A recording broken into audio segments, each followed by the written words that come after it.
मैं अभी टेम्पल के काम से बाहर गई थी, जैसे भागवतम वगैरह चल रही थी, तो अभी भी मेरा हृदय में अंदर धड़कन हो रखी है। तो सर वहाँ पे वो शादी हो रखी थी शिव जी और पार्वती की। तो वहाँ पे उन्होंने विदाई का गाना गाया और सर मुझे मैं आधे घंटे तक रोती रही, क्योंकि सर मैं अपने मम्मी पापा को बहुत प्यार करती हूँ। कितना उन्होंने हमारी परवरिश किस परिस्थितियों में की थी। हालांकि मेरे फादर मिलिट्री में थे, लेकिन हम 7-8 बहन भाई हैं, तो उस समय पे घर चलाना थोड़ा मुश्किल होता था।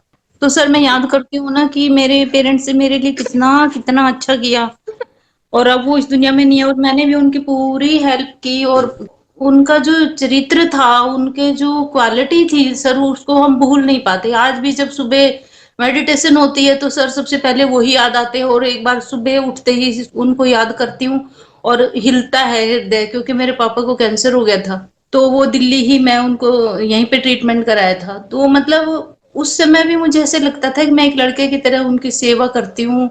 मैं ये नहीं देखती थी कि ये मेरे पापा हैं तो मुझे शर्म आएगी, नहीं, मैं फिर भी उनका जो भी काम करना होता था मैं करती थी।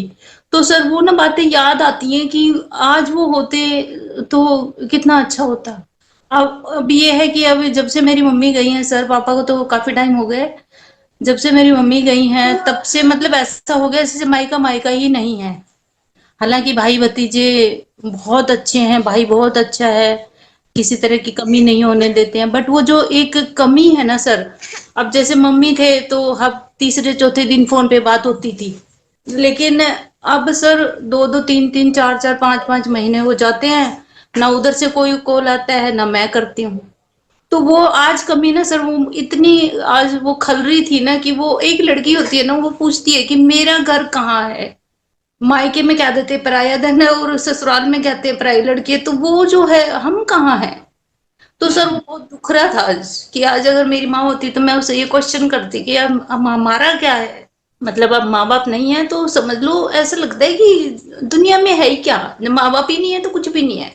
और हमारे हमेशा अपने माँ बाप से कभी झगड़ा नहीं हुआ, कभी द्वेष नहीं हुआ, कभी किसी तरीके की परेशानी नहीं हुई, उन्होंने कभी किसी तरीके की कमी नहीं छोड़ी हमारे